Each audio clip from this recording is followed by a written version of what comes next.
Evil couple realizes cops found a disturbing secret. See what they got.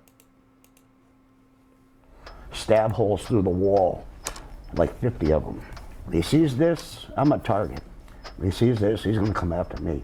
That's what I want. I want to end it. Do not, I repeat, do not attempt to contact or engage with Mr. Boyette. This gentleman is a killer. He's shown that proclivity time and time again. They have stayed mobile, and that's one of the ways that they have eluded their capture. He may use violence again to carjack a vehicle. He sees this, he's gonna come after me. That's what I want. I want to end it.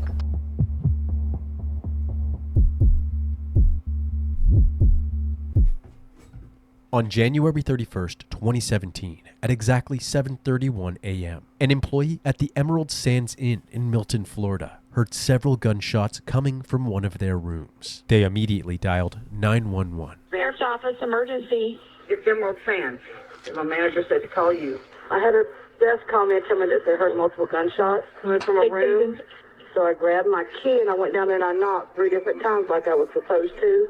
And all I did was put the key in the door, open the door, and I see her laying halfway in the bathroom, him laying in the bed, and everything's covered in blood. One's in the bed and one's on the floor. How many Damn, she gunshots sound did you hella hear? calm. They said 5 to 7. Did they look dead to you? Yes, ma'am. They look dead. Both of them. Officers were immediately dispatched to the scene. Inside room 107, they found 2 female bodies lying motionless, one on the floor and one on the bed. Both had suffered gunshot wounds to the head. Copious amounts of blood stained the carpet and bed sheets, and scattered around the room were several .38 caliber shell casings. The 2 women were identified as 31-year-old mother of 3, Alicia Greer, and 38-year-old Jacqueline Moore. Those who were staying at the Emerald Sands Inn were questioned by police about the incident. Just before gunshots were heard, a man driving a black Ford Edge SUV had been seen exiting his vehicle and entering the victim's room. This man was 44-year-old Billy Boyette Jr. Billy has an extensive criminal history, which includes drug trafficking, battery, resisting arrest, and many... Why is he on the streets? Oh my God. Aggravated assault, battery, aggravated battery, kidnap, false imprisonment, obstructing justice. Why was he out on the free world anyways?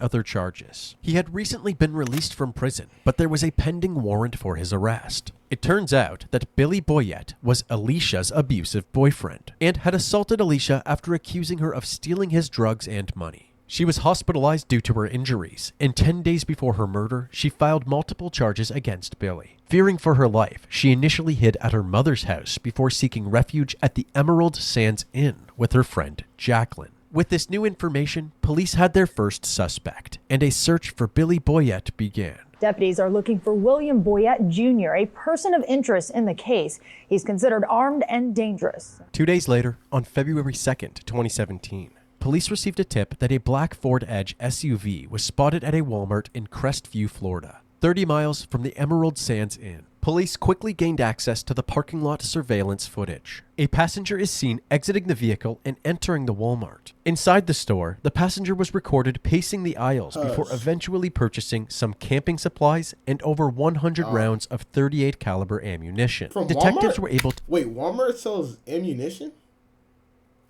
to identify when did that this happen? person as 37-year-old Mary Rice, who was reported missing just days earlier. Mary then exits the Walmart and re-enters the SUV.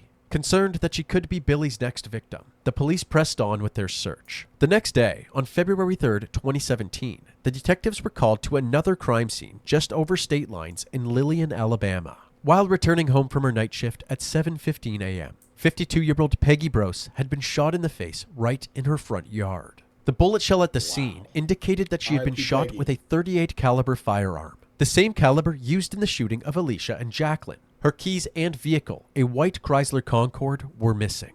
According to witnesses, they saw a man fleeing the scene in Peggy's car, directly followed by a woman driving a black SUV. Police later discovered surveillance footage of these vehicles driving away from Peggy's residence. If Mary was the one driving the SUV, why would she keep following Billy? Investigators now wondered if Mary was an accomplice. Authorities ramped up their search efforts by coordinating a massive multi-state manhunt involving law enforcement agencies from Florida, Alabama, and Georgia. This seemed to pay off as the black SUV was quickly located in a grocery store parking lot back in Florida.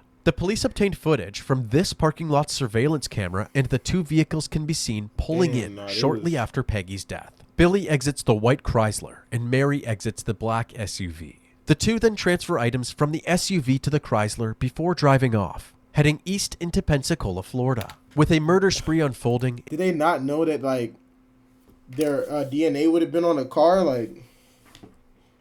And Billy still at large. Authorities decided to speak to the media to warn the public. Practice some common sense. This makes me want to when switch you my go to major, work, bro. when you come home, make sure a friend or family member knows where you are, what your expected time of arrival is.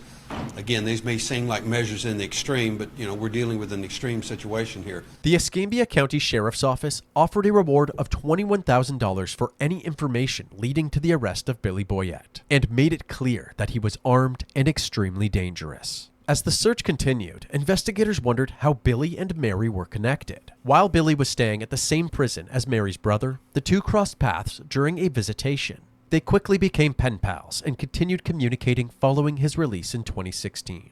The police obtained a search warrant for Mary's cell phone records and discovered messages between the two the day before Alicia and Jacqueline were killed. At 8:43 a.m., Mary said, "I don't want to have to take a whole bunch of people's lives." 13 hours later, at 9:47 p.m., Billy responded, saying, "Mary, I'm taking care of some things I had to be taken care of. Sorry to alarm, but that's what I do."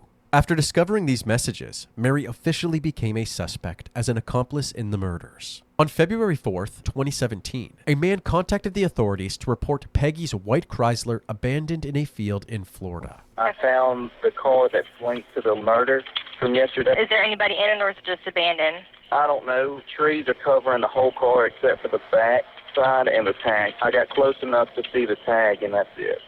The vehicle was found in a hunting area, so there were cameras mounted on several nearby trees. Luckily, these cameras captured photos of Billy and 4K. Mary walking through the woods. Really like Billy the led the 60p, way with a gun in his hand, while Mary followed holding a white jug and several bags. But despite authorities consistently being right on their tails, Billy and Mary were always one step ahead. Over the next 2 days, the suspects were spotted at several locations where they bought food, drinks, more ammunition, and other miscellaneous items. But they were always gone by the time authorities showed up. During this time, Billy's brother, Brian DeWolf, spoke with the media about his brother's past. We had St. Bernards, and we raised them, and one of them kind of sidestepped into him, knocked him down. Now he's 4 years old, picked up a ball-peen hammer and knocks the dog out. Blamed my mother for not coming up with $25,000 for his legal expenses so he wouldn't have to go to jail.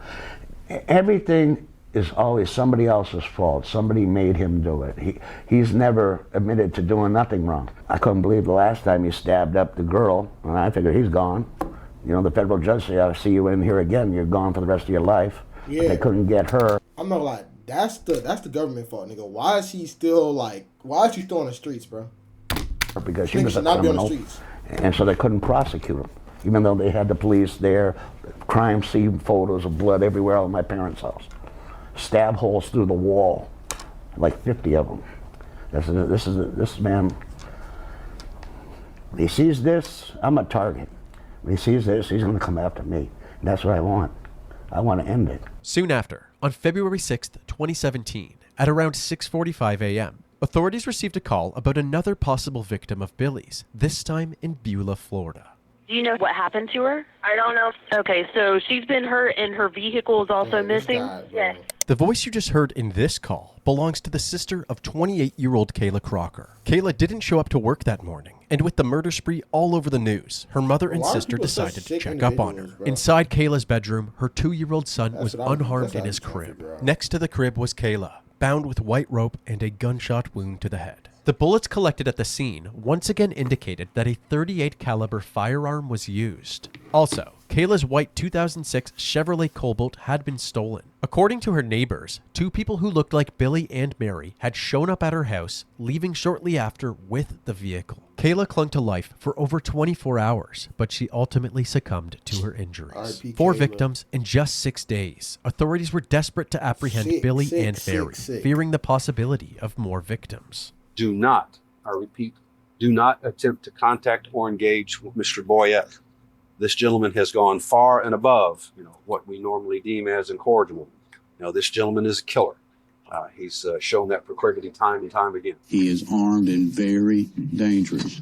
He may use violence again to carjack a vehicle. What we are experiencing is a running nightmare, quite honest. And in short, we have a killer, and he is in our midst, has been in our midst, and everyone, and I mean everyone, should be aware of this, should be aware of what they look like, how they've been traveling, and take the appropriate measures. He's made this statement to many, many people that he will not be taken alive. So we ask, please, for your assistance. Shortly after this conference, investigators received several tips about Billy and Mary's whereabouts. The pair stopped at a gas station near Kayla's house in Beulah and were later spotted in a Hardee's drive-thru in Crestview. 4 hours later, Mary was spotted at a Dollar General in Pensacola, Florida. However, no matter how many times they were caught on... Why do they keep...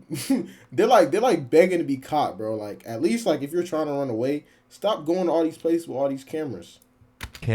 This Bonnie and Clyde-like duo kept moving and successfully outran the law. That was until February 7th, 2017, at around 2:30 p.m., when somebody called the authorities to report Kayla's stolen vehicle parked at the West Point Motel in Georgia, over 300 miles away from where it was last spotted. When law enforcement arrived at the motel, they quickly evacuated all other occupants and set up a perimeter around the building. The Georgia State Patrol SWAT team, the Troup County Sheriff's Office, and the U.S. Marshals Service were all on the scene. After a tense 3.5 hours of trying to convince Billy and Mary to surrender, Mary eventually gave in. She exited the motel room and was quickly escorted to a police cruiser. Shortly after, officers forcefully entered the room, only to discover Billy Boyett dead from a gunshot wound. This bitch ass nigga decided to take the easier way out, bro. Fuck that nigga, dude. He killed 4 niggas and then, bro, yo, fuck this nigga.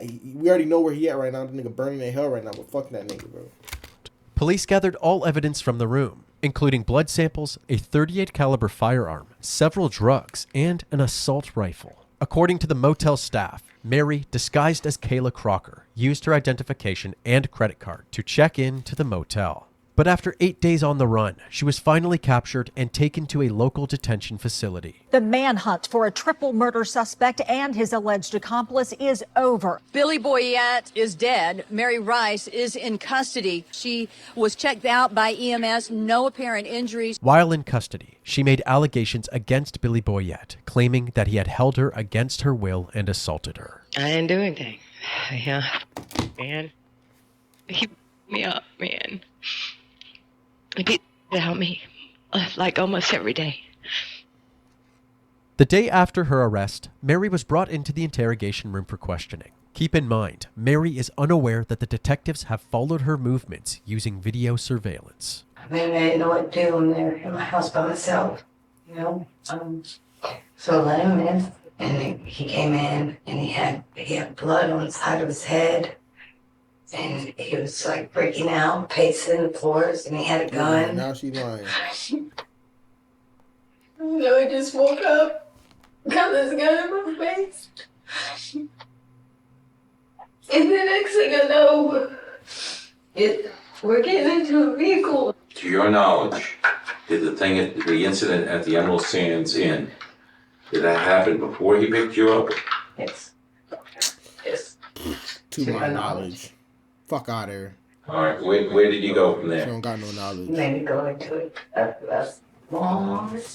Did he stay out in the car? No. Yeah. He was in Walmart. Okay. He was watching me, and I know he could see me in the store. He had somebody with him. They had a gun on me, they're in the back. And I didn't even get a good glimpse of who they were or anything. As I had to get in the car and drive. They kind of go to my side. Where did this other guy you're talking about, where did he come from? I don't know, and I've never seen him after. According to Mary, Billy threatened to kill her and her children if she called for help. Her side of the story made her a victim rather than an accomplice, but the detectives weren't buying it. Is there anything else that you want to change or alter from what you've told us? When we got the black one, the other person stayed with it. Mary, listen to me. Okay. If I were to tell you that numerous people saw you and Billy following the person in the white car to her home, where the white car was taken. You gonna say they You were lying? with them. Because you guys were seen together, okay? There wasn't a third person there. It was just you and Billy, right? Right. Okay. Oh. Why did you tell me that? Oh, Because I'm scared. Well, I understand you're scared. The truth makes more sense than the story at this point. You know what I mean? That's the truth. Okay. Okay. Well, thank And you. that's the only thing that embellished on. Okay. Thank you for being honest. I'm scared. I know you are.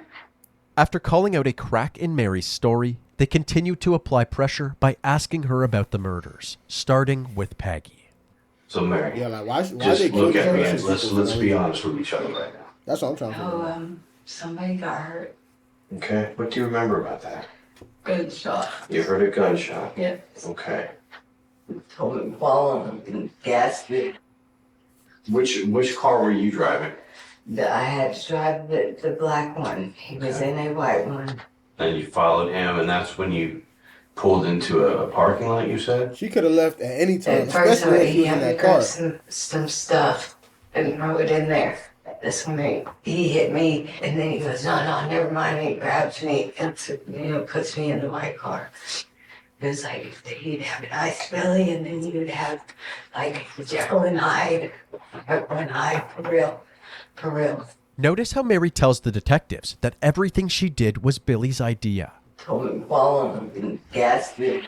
I had to drive the black one, but he had me grab some stuff. She inserts this type of language into every one of her coulda left. actions, offloading all responsibility Like, bitch, onto you coulda Billy. left. Understand. At any time. These questions we're asking, we pretty much have the answers to them, and we have evidence to back up a lot of the answers we already know about. We just want you to be honest. There's surveillance of both you guys, Billy getting out of the white car and unloading stuff out of the black car. You getting out of the black car and helping to move stuff from the black car to the white car as well, and then you both getting in the white car and leaving. Mary's facade was beginning to crumble, so they intensified their questioning, focusing on the other victims. I want you to concentrate on that time that you guys got the last car. I heard a woman. I was not in there. I swear to God, I wasn't in there.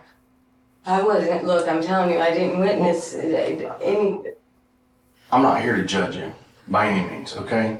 We just want the truth from you. That's all we're looking to get from you, okay? At one point, I actually went inside the house. Okay. And I'm glad that you said that. She was fighting him. She was mouthy with him. He says, "Pick up that rope and give it to me."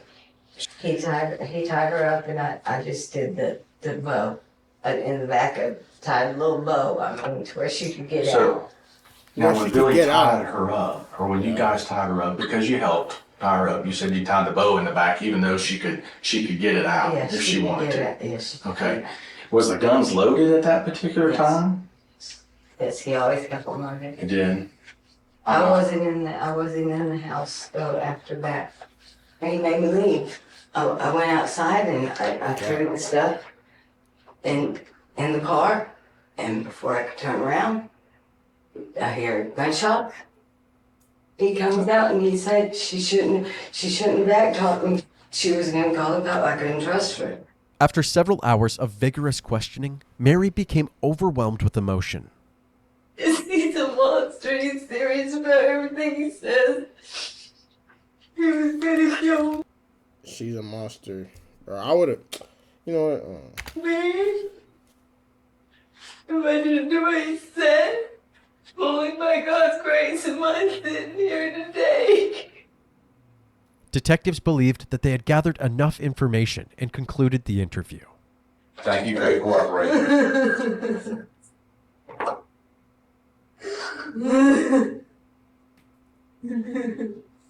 Following this interview, Mary faced multiple charges, including accessory after the fact for the murders of Alicia Greer and Jacqueline Moore, capital murder for Peggy Brose, and first-degree murder for Kayla Crocker. While in custody awaiting trial, Mary continued to profess her innocence. On September 28, 2018, her trial began. The defense portrayed her as a threatened woman forced to comply with Billy Boyette's demands. They highlighted her upstanding character and called several witnesses to testify to it, including her brother, Joseph. She'd always have a friend of hers over that needed a place to stay, Or if they were on hard times, they'd crash or whatever. She was always helping somebody out. However, the prosecution showcased their collection of video evidence, which seemed to indicate Mary's willing participation in the killing spree. They also focused on the nature of Mary and Billy's relationship, highlighting a plethora of romantic letters and sexual messages exchanged by the two. Happy Thanksgiving, beautiful. I'm single, by the way. What's up? Can you handle a little pressure? I'm talking about taking this. That's the pressure. Mary Rice replies, haha, I do need some. Maybe that's why I am ready to kill everyone. They told the jury that this evidence proved Mary was not in any apparent danger with Billy Boyette. The prosecution's evidence proved to be sufficient for a conviction, and Mary Rice was found guilty. We, the jury, find the defendant, Mary Rice, guilty of first-degree murder as charged in the indictment. Mary was handed down a life sentence without parole for the first-degree murder of Kayla Crocker. She also received an additional 30 years for being an accessory to the first-degree murders of Alicia Greer and Jacqueline Moore. Mary is currently serving her life sentence at the Lowell Correctional Institution. However, the story doesn't end there. Mary Rice has not yet faced trial for the murder of Peggy Brose. The Baldwin County District Attorney's Office plans to prosecute her separately in Alabama. She will still be tried in Baldwin County for the murder of Peggy Brose. The big question is, when? Now, according to the information that the DA's office got from Florida, Mary Rice would have to serve 80% of her life sentence, or 30 years, before she could be extradited back to Alabama. It could be decades before Mary Rice ever sees an Alabama courtroom. Dang. RIP to all the people that died in this video. Make sure to like and subscribe if y'all new to see more reactions like this.